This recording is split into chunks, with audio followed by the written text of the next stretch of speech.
You're standing in a cargo hold somewhere over the Atlantic, watching $40 million worth of merchandise shift dangerously as the plane hits turbulence. The crates are marked agricultural equipment. They contain Romanian AK-47s, Belgian pistols, and enough ammunition to start a medium-sized war. Which, coincidentally, is exactly what your client plans to do with them. The pilot announces you'll be landing in 30 minutes. You check your watch. Rolex. Fake. The real one is in a safe in Zurich. You don't wear real wealth to places where people carry real weapons. That's just basic professionalism. By this time tomorrow, you'll be in Monaco drinking champagne, or in a shallow grave somewhere in West Africa. This business doesn't really have a middle ground. No one retires to Florida with a pension and a gold watch. You either get out rich or you don't get out at all. But let's rewind. You didn't start here. 15 years ago, you were a sales rep for a manufacturing company in Ohio. Industrial equipment. Forklifts, conveyor belts, packaging machines, exciting stuff. The kind of job where the highlight of your week was a client actually returning your call. You were good at it. Not because you believed in forklifts. Nobody believes in forklifts. But because you understood something fundamental. Every sale is about solving a problem. Find the problem, offer the solution, collect the check. Simple economics dressed up in handshakes and business cards. Your big break came by accident. A client mentioned his brother worked for a defense contractor overseas. They needed parts, specific parts. Parts that were technically legal to sell but required paperwork nobody wanted to file. The kind of paperwork that made lawyers nervous and accountants drink. You filed the paperwork. You got the parts. You took a 15% commission. That's how it starts. Not with a dramatic choice. Not with a moral crisis, with paperwork. The most dangerous things in the world usually begin with someone filling out the right forms. The defense contractor liked your work. He introduced you to people. People introduced you to other people. Within 2 years, you weren't selling forklift parts anymore. You were selling things that made forklifts seem quaint. Your first real deal was small, 1,000 handguns to a security company in Central America. The company was real. The security was questionable. You didn't ask what they were securing or from whom. You just arranged shipping, handled customs, and collected your fee. $20,000 for 2 weeks of work. More than you made in 6 months selling conveyor belts. You learned the rules fast. Rule 1. Know your clients, but not too well. You need enough information to get paid, not enough to testify. Rule 2. Everything is legal somewhere. Your job is finding where. Rule 3. Never touch the merchandise. You're a broker, not a smuggler. You connect buyers with sellers. What happens after is not your concern. The business scaled quickly. You moved to Vienna.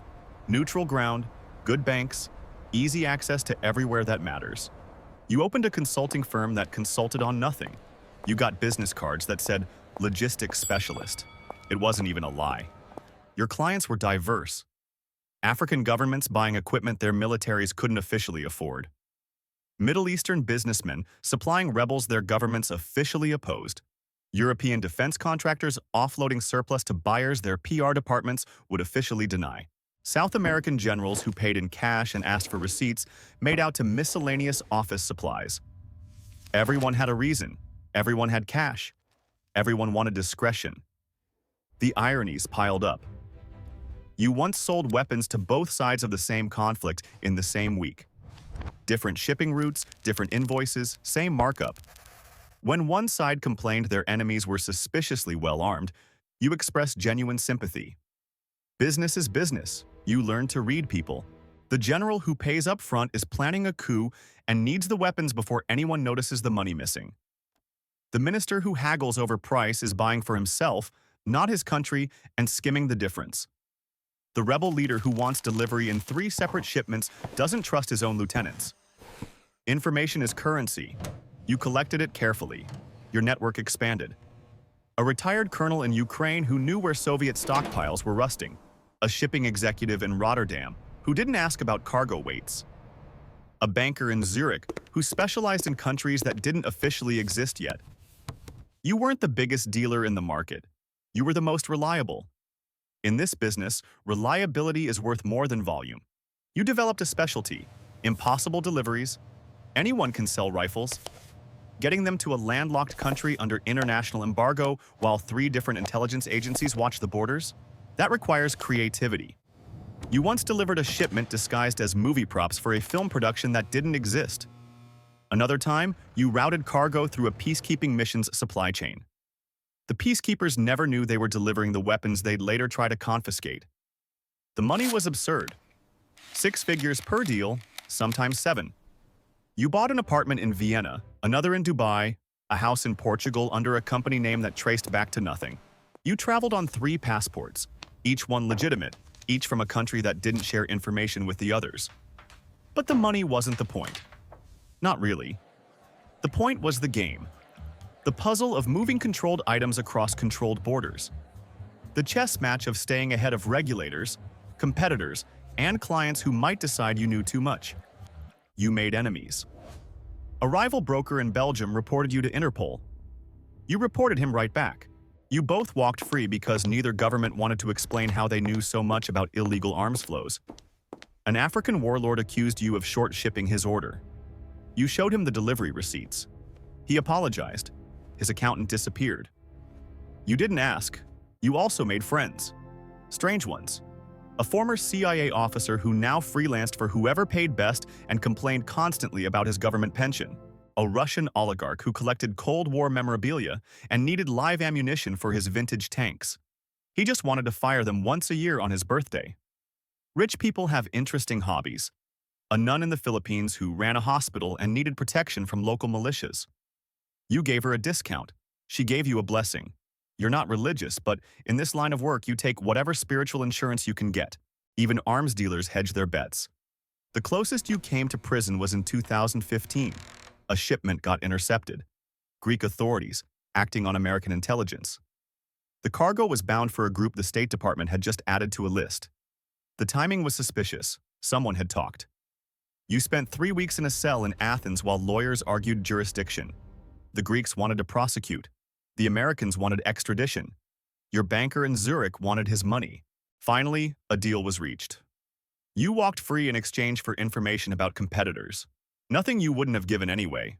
The information was already outdated. You learned a lesson. Loyalty is expensive. Sell it to the highest bidder. The business changed over the years. More regulations, more surveillance, more amateurs flooding the market with cheap weapons and cheaper ethics. Guys who watched too many movies and thought this was glamorous. It's not glamorous. It's logistics. It's paperwork.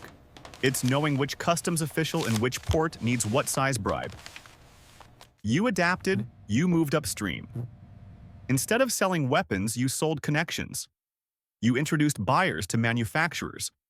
You facilitated conversations between people who couldn't officially talk. You took a percentage for making introductions. The legal exposure dropped. The profit stayed the same. The meetings got nicer. Fewer dirt runways, more hotel lobbies. You're 53 now. You've been doing this for 15 years. You've supplied enough weapons to arm several small countries. Some of those countries exist because of you. Others don't exist anymore, also partially because of you. You don't think about the bodies. That's not a moral choice. It's a practical one. You didn't pull any triggers. You just sold the triggers to people who did. If you didn't, someone else would. The demand exists. You just meet it. Sometimes, late at night, you calculate. Based on your sales records, roughly 40,000 people have died using equipment you provided. Maybe more. You don't know the exact number. Nobody does. The weapons you sold 15 years ago are still circulating. They'll kill people for decades after you're gone. You pour another drink. You check your accounts. You answer an email from a new client. This is the business. You didn't create the wars. You didn't start the conflicts. You just made sure the right people had the right tools at the right time. You're a service provider, a middleman, a consultant. The plane lands on a dirt runway in the dark. Trucks are waiting.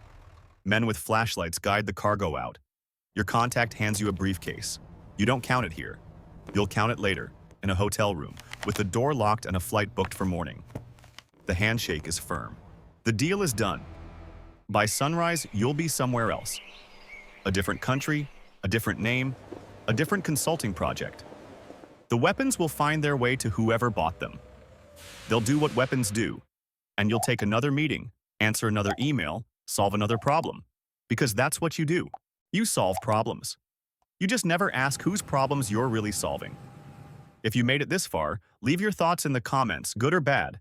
It truly helps the channel grow. Hit like, subscribe for more content like this one, and take a look at the video on your screen that I think you'll really enjoy.